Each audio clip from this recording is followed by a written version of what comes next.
Budget ప్రవేశపెట్టారో మనం చూసాం. అయితే రేవంత్ ప్రభుత్వం అధికారంలోకి వచ్చిన తర్వాత బడ్జెట్ అనూహ్యంగా పెరుగుతుంది. దానికి సంబంధించిన గల కారణాలు ఏంటో కూడా చూసే ముందు ప్రస్తుతానికి దీనికి సంబంధించి పూర్తిగా కూడా చర్చించే ప్రయత్నం అయితే చేద్దాం. ఎందుకంటే తెలంగాణ రాష్ట్ర వ్యాప్తంగా ఉన్న ప్రతి ఒక్కరికి కూడా తెలవాలి. తెలంగాణ రాష్ట్రానికి సంబంధించి మొత్తం బడ్జెట్కు సంబంధించి, ఎందుకంటే పూర్తి స్థాయిలో ప్రతి ఒక్కరు కూడా ఆలోచించాల్సిన విషయం ఏంటంటే కేసీఆర్ ప్రభుత్వానికి సంబంధించి 2014 నుంచి నేను 2023 వరకు ఒక లెక్కేస్తాను. దాదాపుగా 10 సంవత్సరాలు కదా కేసీఆర్ ప్రభుత్వానికి సంబంధించి పరిపాలన చేసింది. అయితే కేసీఆర్ ప్రభుత్వానికి సంబంధించి పూర్తి స్థాయిలో 2,80,000 కోట్లు మాత్రమే ఇక్కడ పూర్తి స్థాయిలో కూడా బడ్జెట్ ప్రవేశపెట్టింది. అంటే 2,80,000 కోట్లకు సంబంధించి ఒక్క రూపాయి అనా కూడా పెరగలే. కానీ రేవంత్ ప్రభుత్వం వచ్చిన తర్వాత కేవలం రేవంత్ రెడ్డి ప్రభుత్వానికి సంబంధించి ఎట్లున్నదో కూడా చూసే ప్రయత్నం చేద్దాం. సో ఇది కేసీఆర్ ప్రభుత్వాన్ని ఇప్పుడు మన రేవంత్ రెడ్డి గారికి సంబంధించి పూర్తి స్థాయిలో కూడా చూసే ప్రయత్నం అయితే చేద్దాం. రేవంత్ రెడ్డి అధికారంలోకి వచ్చిన కేవలం 2 సంవత్సరాలే. 2 సంవత్సరాలు 2024, 2026. అంటే ఈ 2 సంవత్సరాలలో రేవంత్ రెడ్డి గారు ప్రవేశపెట్టిన బడ్జెట్ ఎంత? 3,47,000 కోట్లు. 3,47,000 కోట్ల రూపాయలు మన రేవంత్ రెడ్డి ప్రవేశపెట్టాడు. ఒకసారి మీరు చూడండి, ఇక్కడ కేసీఆర్ ప్రభుత్వానికి సంబంధించి కరోనా మహమ్మారిని ఎదుర్కొన్నారు. దాంతోపాటుగా ఉమ్మడి రాష్ట్రం నుండి ప్రత్యేక రాష్ట్రానికి సంబంధించి పూర్తిగా కూడా 2 రాష్ట్రాల విభజన జరిగింది. 2 రాష్ట్రాల విభజన జరిగిన తర్వాత మళ్ళీ ప్రభుత్వం 2014లో ఇక్కడ రాష్ట్రం ఏర్పడిన తర్వాత కేసీఆర్ ప్రభుత్వం అంటే బీఆర్ఎస్ పార్టీ అధికారంలోకి వచ్చిన తర్వాత 2014 నుంచి 2023 వరకు దాదాపుగా 10 సంవత్సరాల పాటు కేసీఆర్ ప్రభుత్వం పరిపాలన కొనసాగించింది. ఈ 10 సంవత్సరాలలో ప్రభుత్వం అనేక రకాలుగా ఇబ్బందులు ఎదుర్కొన్నది. దాంట్లో కరోనా మహమ్మారి అనేది చాలా భయంకరమైన ఆర్థిక వ్యవస్థను దెబ్బతీసింది. అయినప్పటికీ కూడా బడ్జెట్కు సంబంధించిన అంకెల గారెడిలో ఎక్కడ కూడా బడ్జెట్ను పెంచే ప్రయత్నం జరగాలి. కానీ రేవంత్ రెడ్డి అధికారంలోకి వచ్చిన తర్వాత 2024-26 3,47,000 కోట్ల రూపాయలు అయింది. అయితే ఇందులో విషయం ఏంది అంటే ఒక్కసారి మీరు ఆలోచించండి.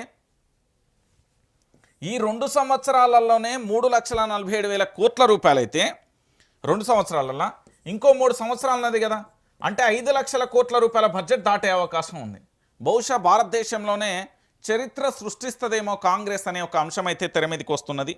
ఇందులో ప్రధానంగా కూడా మనం ఆలోచించాల్సిన విషయం ఏంటంటే ఈ 2 సంవత్సరాల 2024-26 ఈ 2 సంవత్సరాలలో ప్రవేశపెట్టిన బడ్జెట్లలో ఒక బిల్డింగ్ కట్టలే, ఒక బ్రిడ్జి కట్టలే, ఒక బ్యారేజ్ కట్టలే, లేదు అంటే ఒక రోడ్డు వేయలే, లేదా ఒక ఎకరం భూమి గత ప్రభుత్వం కంటే ఎక్కువ సాగు కాలే, లేకపోతే ఒక యూనిట్ ఉత్పత్తి పెరగలేదు, ₹1 ఆదాయం పెరగలేదు, ఒక్కసారి కూడా రైతు బంధు సరిగ్గా టైంకి వేయలే, ఒక మంచి పథకం కొత్తగా కూడా ఏవి ఇవ్వలేదు, దాంతోపాటు రిటైర్మెంట్ ఉద్యోగికి వాళ్ళ బెనిఫిట్స్ కూడా ఇవ్వలే, ఒక విద్యార్థికి ఫీజు రియంబర్స్మెంట్ కూడా ఇవ్వలే.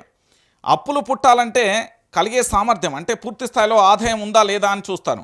కానీ గత 10 సంవత్సరాలలో కేసీఆర్ చేసిన అభివృద్ధిలలో బడ్జెట్ ప్రవేశపెట్టే విధానం కానీ బడ్జెట్కు సంబంధించి ఎంత ఏం కథ అనేది మనం చూసాం.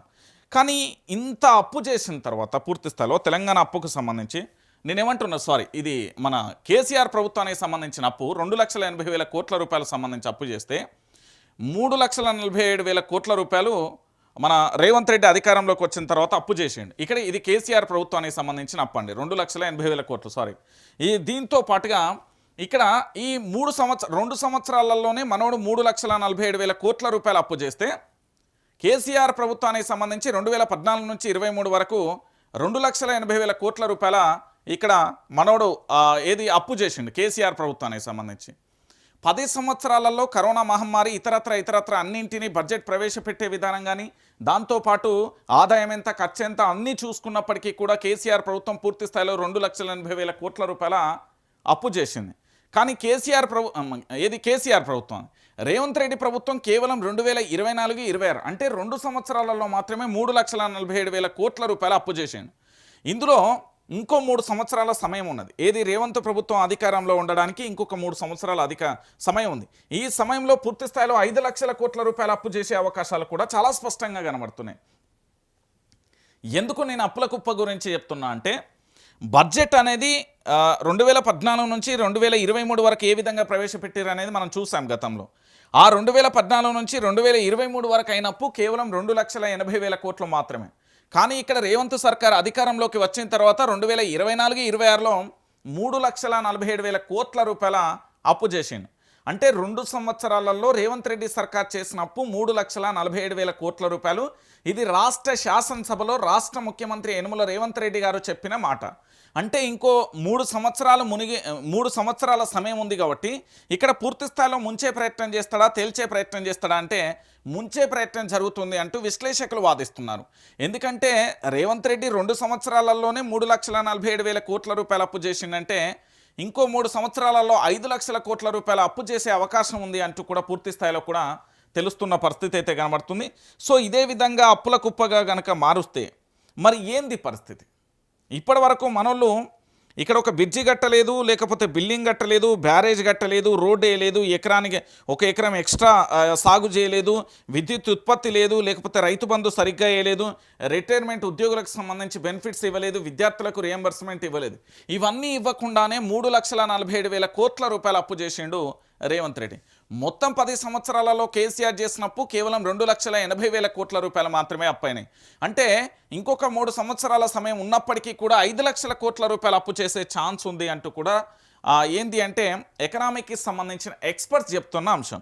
సో మొత్తానికి ఈ అప్పుల కుప్పు ఇట్లున్నది. సో బడ్జెట్కు సంబంధించి కూడా మనం చూసాం. ఎందుకంటే కేసీఆర్ ప్రభుత్వం 2014 నుంచి 23 వరకు ఎలాంటి బడ్జెట్ ప్రవేశపెట్టింది, వాళ్ళు ఇచ్చిన మేనిఫెస్టోకి ఎట్లా అనుకూలంగా ఉన్నాయనేది మనం చూసాం. దాని తర్వాత రేవంత్ రెడ్డి ప్రభుత్వం అధికారంలోకి వచ్చి 2023 నుంచి 23 వరకు ఇప్పటివరకు 26 వరకు ఇప్పటివరకు బడ్జెట్కు సంబంధించి ప్రవేశపెట్టే విధానం కూడా మనం చూస్తున్నాం. అయితే సార్ ఏమేం ఎక్కువ చేసిండు, సారు ఏమేం తక్కువ చేసిండు అనేది ఇప్పుడు తెలంగాణ